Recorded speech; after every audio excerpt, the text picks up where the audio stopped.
मैं जब भिवानी से आया तो मैं एकदम घोर आरएसएस से संघी व्यक्ति था, कोई दुविधा नहीं थी।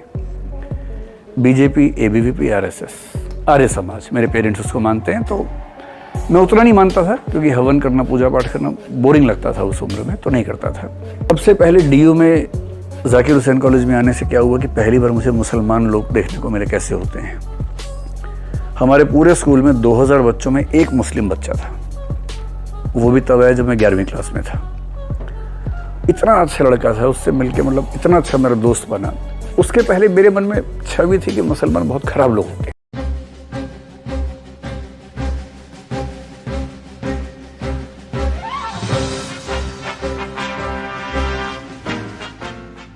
अस्सलामुअलैकुम नाज़रीन, नूरानी खबरों में आपका खैर मक़दम है। नाज़रीन, आज की इस वीडियो में हम आपको एक ऐसे शख्स के बारे में बताएंगे कि कैसे दीन इस्लाम और मुसलमानों से नफरत करते थे। वे बताते थे कि कैसे वे मुसलमानों के सख्त खिलाफ थे। वे आरएसएस संस्था से भी जुड़े थे। उनके पिता और दादा भी बीजेपी और आरएसएस के कट्टर समर्थक थे।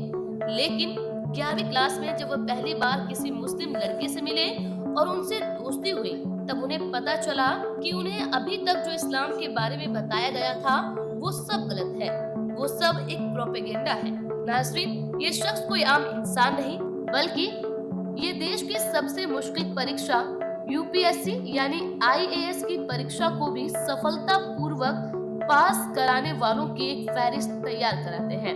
और इनके 2 यूट्यूब चैनल भी है जिसमें 7 मिलियन से ज्यादा सब्सक्राइबर है। नाज़रीन, उन्होंने बताया कि किस तरह से आज लोगों का ब्रेन वॉश किया जा रहा है, कैसे एक माहौल तैयार किया जा रहा है जिसके तहत लोग मुसलमानों से नफरत करने लगते हैं। लेकिन जब कोई ट्रूथ सीकर सच्चाई का पता लगाता है तो वे इन लोगों के झांसे में नहीं आता और इन लोगों के प्रोपेगेंडे को समझ जाता है और मुसलमानों से और इस्लाम से मोहब्बत करने लगता है। नाज़रीन, क्या आप इनके बारे में पहले से जानते थे? अगर हाँ तो कमेंट में जरूर बताएं और इस तरह की और ज्यादा जानकारी के लिए हमारे चैनल को सब्सक्राइब करना बिल्कुल न भूलें। हुआ ये कि मैं जब भिवानी से आया तो मैं एकदम घोर आरएसएस से संघी व्यक्ति था, कोई दुविधा नहीं थी।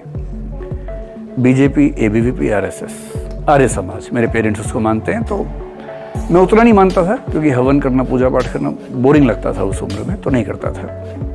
पर मैं ठीक हरियाणा का जो देहाती लड़का जैसा होता, मैं था शहर में लेकिन दिमाग वैसा ही था एकदम। लड़कियों को लेके कुछ गलत बात बोल देना भी मुझे लगता था नॉर्मल बात है, इसमें क्या खास बात है। मतलब ऐसी बदतमीजी मैंने कभी नहीं की, लेकिन कोई अगर बोल रहा है मेरे आसपास या कभी मेरे मुंह से भी निकल गया तो नॉर्मल लगता था। ये सारा खेल हुआ पढ़ाई के साथ, जब सीरियसली पढ़ना शुरू किया। सबसे पहले डीयू में जाकिर हुसैन कॉलेज में आने से क्या हुआ कि पहली बार मुझे मुसलमान लोग देखने को मिले कैसे होते हैं। हमारे पूरे स्कूल में 2000 बच्चों में एक मुस्लिम बच्चा था, वो भी तब आया जब मैं 11वीं क्लास में था। इतना अच्छा लड़का था, उससे मिलके मतलब इतना अच्छा मेरा दोस्त बना। उसके पहले मेरे मन में छवि थी कि मुसलमान बहुत खराब लोग होते हैं। उससे मिला, मैंने कहा अगर ऐसे होते हैं फिर तो ठीक है भाई, फिर तो कोई दिक्कत नहीं है। पूरा एक्सपोजर एक ही व्यक्ति का था। आपको आश्चर्य इसलिए हो रहा है कि आप वैसे माहौल से निकले नहीं है ना, so you become what you live around. Zakir Hussain में एक अच्छी बात यह है कि बहुत सारे मुसलमान लड़के लड़कियां दोस्त बने, अब आज तक दोस्त हैं, बहुत अच्छे दोस्त बने। तो गलत फहमियाँ तो इंटरेक्शन से खत्म होती हैं। जैसे ही आपका परिचय होता है तो गलत फहमियाँ दूर हो जाती हैं। उन्हें भी हमारे बारे में होती होंगी, हमें भी उनके बारे में होती थी। और मैं जाकिर हुसैन में 90 से 93 तक था और 92 में अयोध्या वाला मामला था, मंडल, अगले साल अयोध्या। और मैं आरएसएस की लॉबी से मंदिर का समर्थक था बहुत बड़ा। मैं कार सेवा में जाने वाला था, जा नहीं पाया था। हम 3-4 दोस्त जाने वाले थे, बाई चांस नहीं जा पाए थे क्योंकि दुविधा थी नहीं उस समय तक। हमें एकदम क्लियर थे कि मंदिर बनना ही चाहिए, वहीं बनना चाहिए और हमको ही बनाना है, कोई दुविधा थी नहीं उस तरह की।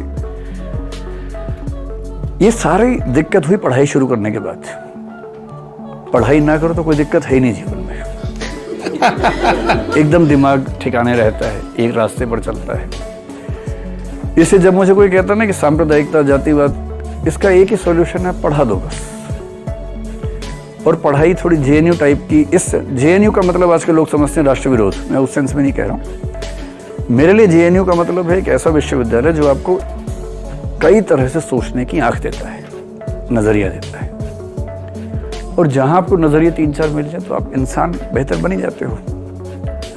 पर जैसे जैसे पढ़ा समझ में आया कि तर्क से सोचना उसका मजा ही अलग है, रूढ़ियों पे चलने का उतना मजा नहीं है। तो मैं हॉस्टल में था, मेरे सब मित्र आरएसएस के थे, मैं भी था, लेकिन जब ये सब बातें होने लगती थी थोड़ा सा गैप आने लगता था। एक मन कहता था कि यही रास्ता ठीक है, एक बोलता था कि नहीं, ये भी समझने की बात है। लेकिन राष्ट्रवाद की परिभाषा का अंतर हो सकता है। अगर राष्ट्रवाद को हम धर्म विशेष, जाति विशेष, क्षेत्र विशेष से जोड़ें तो फिर हम पूरे राष्ट्र को साथ लेकर नहीं चल पाते। तो मैं तो राष्ट्रवादी व्यक्तियों में एक हूँ, कोई दुविधा का सवाल ही नहीं है।